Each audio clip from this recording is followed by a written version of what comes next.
오늘 주신 하나님의 말씀은 로마서 9장 1절부터 13절까지 말씀입니다. 로마서 9장 1절부터 13절까지 함께 읽겠습니다. 내가 그리스도 안에서 참말을 하고 거짓말을 아니하노라. 내게 큰 근심이 있는 것과 마음에 그치지 않는 고통이 있는 것을 내 양심이 성령 안에서 나로 더불어 증거하노니, 나의 형제 곧 고륙의 친척을 위하여 내 자신이 저주를 받아 그리스도에게서 끊어질지라도 원하는 바로다.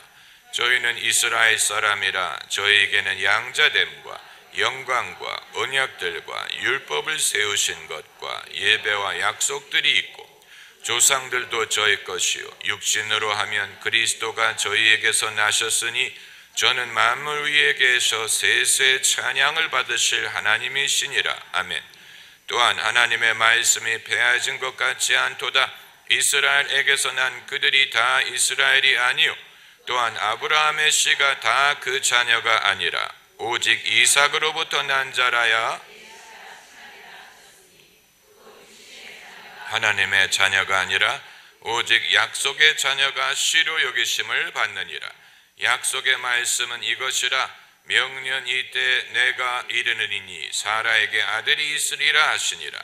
이뿐 아니라 또한 리브가가 우리 조상 이삭 한 사람으로 말미암아 잉태하였는데, 그 자식들이 아직 나지도 아니하고 무슨 선이나 악을 행하지 아니한 때 택하심을 따라 되는 하나님의 뜻의 행위로 말미암지 않고 오직 부르시는 이에게 말미암아 서게 하려 하사 리브가에게 이르시되 큰 자가 어린 자를 섬기리라 하셨나니, 기록된 바 내가 야곱은 사랑하고 에서는 미워했다 하심과 같으니라.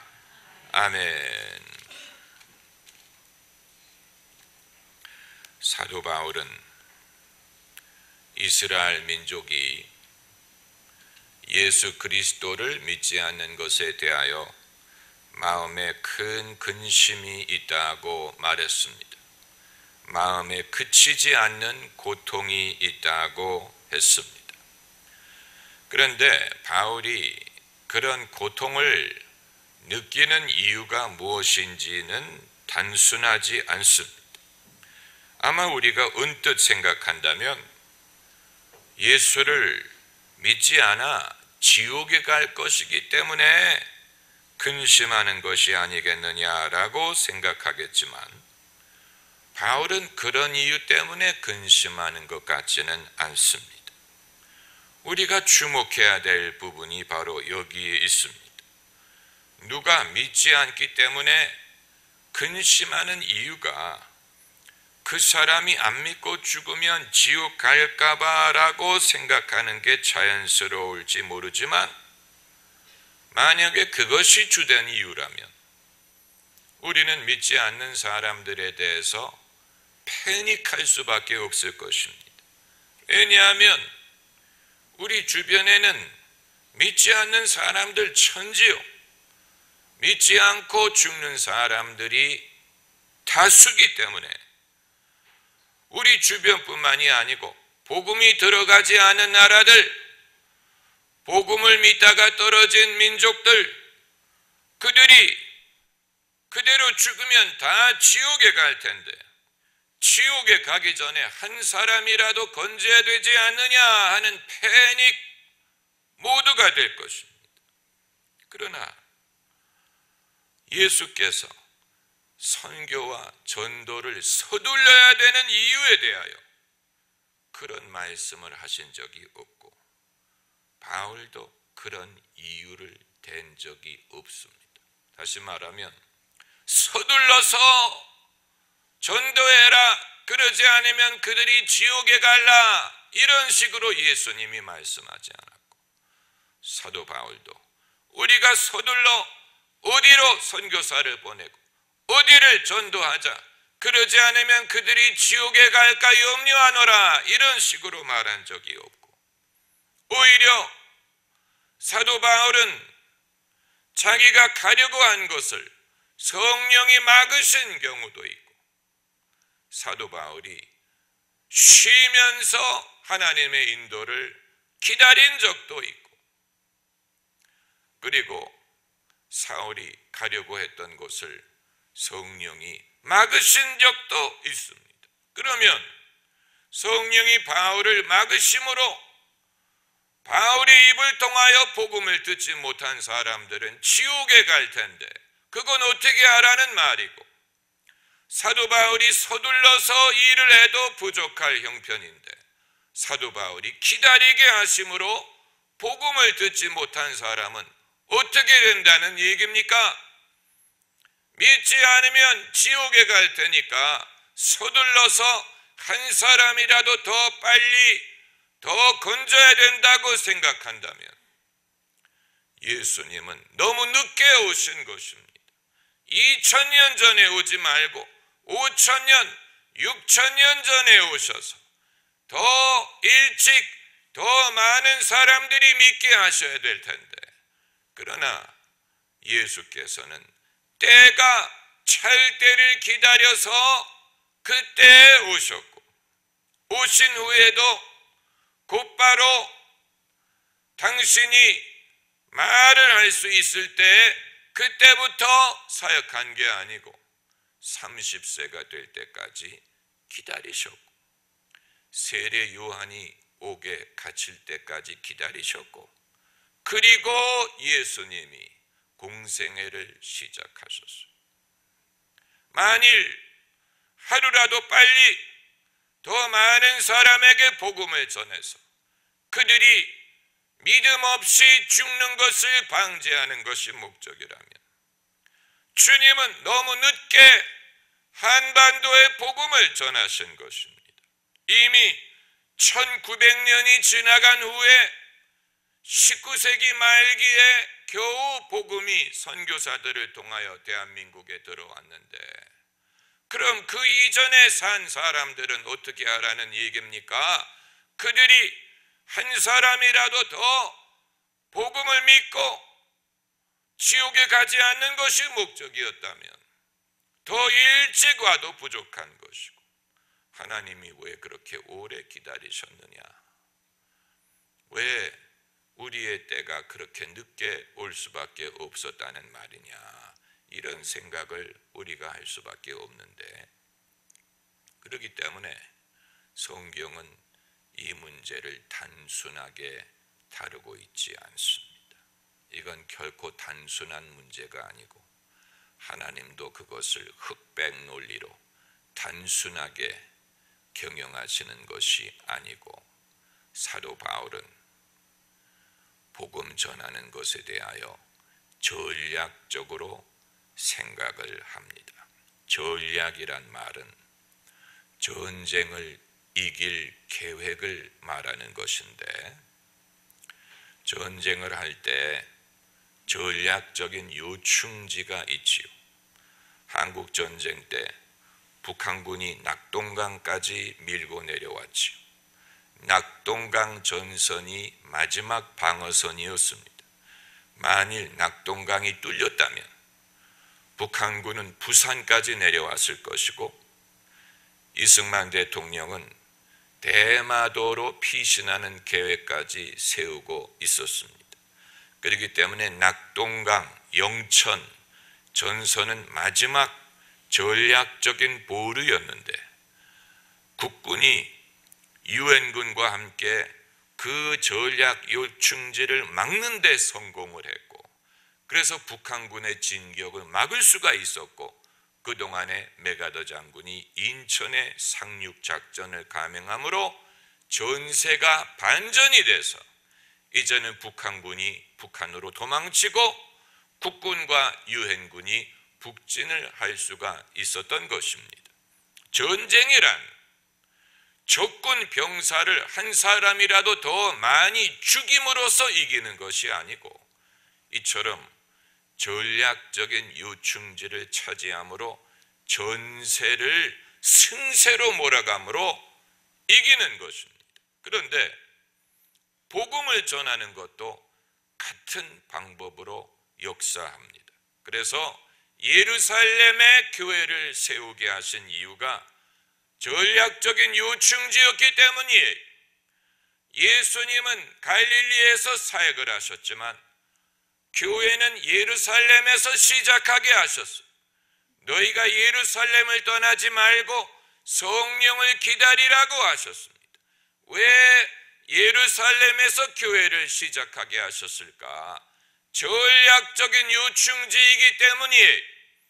그래서 오순절날 세계 각곳에 흩어져 살던 경건한 유대인들이 예루살렘에 모여 있을 때 성령을 보내심으로 첫날에 3,000명이 세례를 받게 하셨는데, 그 예수 믿은 사람들은 전 세계에서 몰려온 사람들이었기 때문에 그들이 고향으로 돌아갈 때 저마다 예수님의 복음을 가지고 감으로써 삽시간에 복음이 전 세계에 퍼질 수 있는 길을 마련하신 것입니다. 오순절을 기하여 주님이 성령을 보내주신 것은 전혀 우연한 일이 아니고 경건한 유대인 디아스포라, 흩어진 자들이 모여있는 기회를 타서 그들이 복음을 듣게 하시고 예수님을 믿게 하시고 그리고 고향으로 돌아가야 될 게 아닙니까? 그들의 고향이 얼마나 다양한지 몰라. 아라비아를 포함하고 로마, 소아시아, 북아프리카, 그 당시 알려진 모든 문명 세계에 살고 있던 유대인 디아스포라가 고향에 돌아와 있는 동안에 예수님을 믿게 함으로써 그들이 돌아갈 때 이미 전 세계에 복음이 흩어지게 하셨습니다. 그리고 왜 성령께서 빌립으로 하여금 에티오피아 사람을 전도하게 하셨느냐? 이것도 전략적인 것이었습니다. 빌립이 직접 에티오피아에 가서 그 모든 사람들을 한꺼번에 전도하려 한 게 아니고 예루살렘에 경배하러 왔던 아주 신실한 한 사람을 세례를 줌으로써 그 사람이 고향에 돌아가 복음화, 에티오피아가 복음화될 수 있는 길을 열게 하신 것이고, 왜 주님이 베드로에게 환상을 보게 하셔서 고넬료의 집에 가서 전도하게 하셨느냐? 고넬료 한 사람이 예수를 믿음으로 그 모든 일가 친척이 예수님을 믿게 되고 로마 군인들 세계, 로마인들의 세계에 복음이 들어갈 수 있는 문이 열리게 하신 것입니다. 그리고 핍박으로 말미암아 예수 믿는 사람들이 흩어질 때 그들이 어디로 가서 교회를 세워 이방인들에게도 말씀을 전했습니까? 안디옥이 전략적인 요충지였어요. 안디옥의 교회가 세워짐으로 유대인들뿐만이 아니고 이방인들도 예수님을 믿게 되는 것뿐만이 아니고 소아시아와 유럽 선교의 전초기지가 마련이 돼서 안디옥에서 바울과 바나바가 선교사로 보냄을 받게 된 것입니다. 이처럼 주님이 세계를 복음화하시는 방법은 그저 나가서 지하철역에 전도지를 돌려서 한 사람이라도 더 많이 믿게 하자, 이런 방법이 아니고 성령에게는 계획이 있었고 플랜이 있었고 그리고 사람들을 보낸 곳이 있었고, 이런 식으로 하나님께서 하시는 일이 있습니다. 그러니까 우리가 패닉 모드로 한 사람이라도 더 지옥 가기 전에 예수 믿게 해야 되지 않느냐라고 서두른다고 선교가 이루어지는 것은 아니에요. 그런 식으로 한다고 하나님의 역사가 이루어지는 것 같지 않습니다. 생명줄 던져, 지금 곧 던지어라. 그들 물에 빠져간다. 맞는 얘기, 맞는 얘기예요. 이론적으로는 맞는 얘기.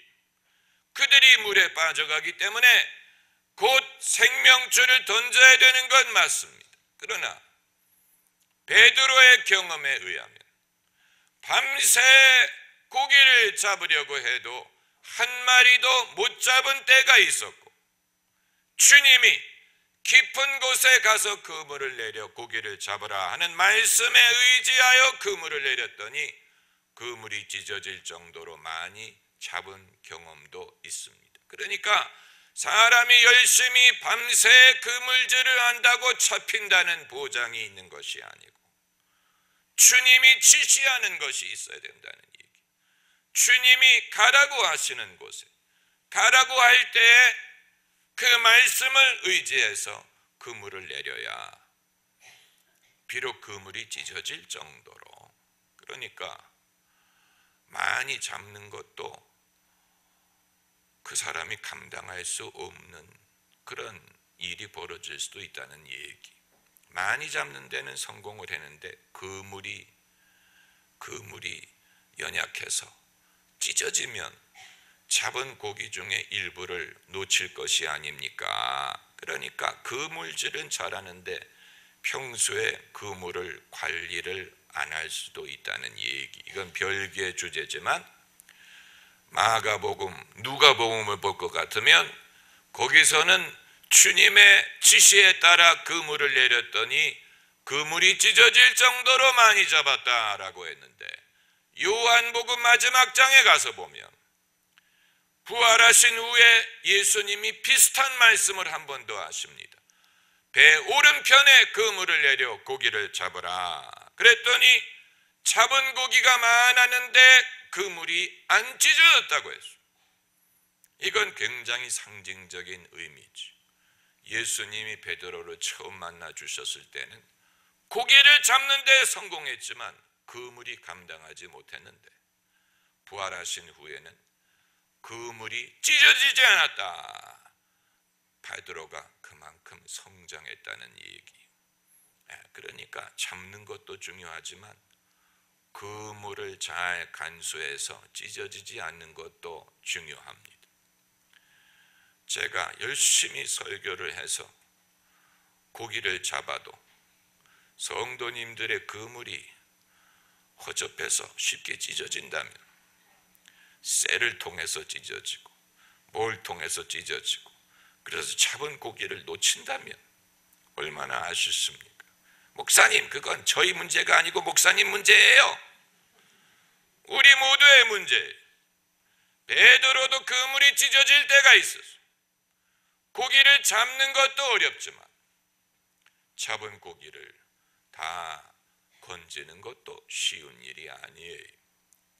그런데 베드로가 주님에게 배운 교훈은 자기의 열심으로 그물질을 한다고 되는 게 아니더라는, 밤새 쉬지 않다고 고기를 잡는다는 보장이 있는 게 아니고 주님이 던지라고 하는 곳에 던지라고 할 때 말씀을 의존해서 해야 가득히 잡을 수가 있더라. 여기에서 이제 교회에 주시는 주님의 교훈을 발견할 수가 있는 것입니다. 그래서 오늘 본문에서 바울이 자기 마음속에 그치지 않는 고통이 있다고 말한 이유는 이스라엘 민족이 예수님 믿기를 거부했기 때문. 놀라운 일이 아닙니까? 최초의 기독교인들은 다 유대인들이었는데 예수님의 제자들도 유대인, 사도들도 유대인, 부활의 증인들도 유대인, 예루살렘에서 세례받은 사람들도 유대인들이었는데, 그러나 결국은 유대인들이 예수 그리스도 믿기를 거부하고 기독교 신앙은 이방인들에게로 가지 않았습니까? 그 문제에 대해서 바울은 심히 고민했다는, 왜 그랬을까? 그런데 여기에 대해서 바울이 할 수 있는 일이 하나도 없었어요. 할 수 있는 일이 하나도 없었어요. 바울이라고 노력하지 않았겠습니까? 바울은 이방인의 사도라는 것을 자기가 알았음에도 어디를 가든 제일 먼저 유대인들부터 먼저 전도하려고 했어요. 사도행전을 읽어보세요. 어디를 가든 먼저 유대인들에게 전도하려고 했죠. 회당에 들어가서 설교했어요. 그런데 유대인들이 믿기를 거부하는 것을 보고 그 다음에 이방인들에게 설교를 한 것을 발견할 수 있습니다. 그러니까 사도 바울은 이스라엘 백성들이 믿지 않는 것에 대해서 많은 고통이 있었지만 여기에 대해서 그가 할 수 있는 일은 아무것도 없었어요. 그래서 그는 왜 하나님이 이렇게 하시는가를 여쭤보았습니다. 그게 바로 9장에서 11장까지의 내용, 석 장에 걸쳐서 유대인들이 믿지 않는 것에 대하여 그의 깨달음과 그리고 하나님의 주시는 말씀을 기록을 하고 있는데, 이 말씀이 다 하나님이 주신 계시인 것 같지는 않고 그 중에는 바울이 스스로 판단한 것도 있고 또 하나님이 주신 비밀도 있다고 봅니다. 그래서 9장 6절을 보면 하나님의 말씀이 폐하여진 것 같지 않도다. 이건 자기의 깨달음을 말하는 거예요. 그러니까 그런 것 같지 않다. 개인의 의견을 말한 것이지. 이건 사도 바울이 자기가 성경을 연구하면서 내린 결론이에요. 그러나 바울이 말한 모든 것이 자기의 의견이 아니고 그 중에는 하나님이 주신 비밀도 있습니다. 11장 25절을 보면 형제들아 너희가 스스로 지혜있다함을 면키 위하여 이 비밀을 너희가 모르기를 내가 원치 아니하노니, 이 비밀은 이건 주님이 알려주신 비밀이에요. 왜 유대인들이 믿지 않느냐? 이방인의 충만한 수가 들어오기까지 이스라엘의 도로는 완악하게 된 것이라. 언제까지 이스라엘이 완악하게 됐다고요? 이방인의 충만한 수가 들어올 때까지. 이게 하나님의 전략, 하나님의 계획이. 안 믿은 사람은 지옥 가지 않습니까? 그러므로 지옥 가는 것을 면키 위하여 한 사람이라도 믿게 해야 되지 않습니까? 맞는 얘기예요. 그러나 하나님의 섭리 속에는 때로는 이방인들의 충만한 수가 들어오게 하기 위하여 이스라엘의 더러는 마음을 완악하도록 하나님이 내버려 두실 때도 있더라는 것입니다. 그럼 그 사람들이 지옥 가는 것은 누구의 책임이란 말입니까? 하나님을 원망해야 됩니까? 본인들의 책임입니까? 어떻게 됩니까? 그건 우리가 답할 수 있는 질문이 아니에요. 그건 하나님이 알아서 하실 것입니다. 그건 하나님이 결정하실 몫이지, 우리가 섣불리 나서서 안 믿었는데 지옥 갈 텐데 그럼 주님이 책임을 지실 겁니까?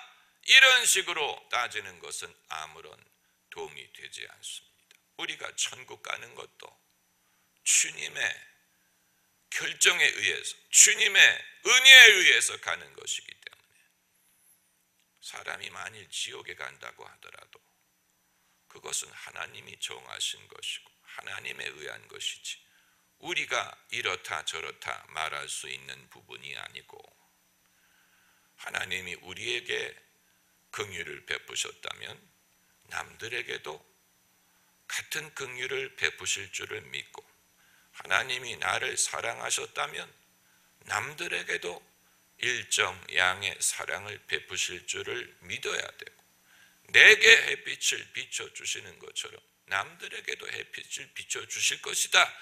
내게 비를 내려주신 것처럼 남들에게도 비를 내려주시지 않겠느냐. 하나님의 긍휼과 자비와 하나님의 섭리와 지혜에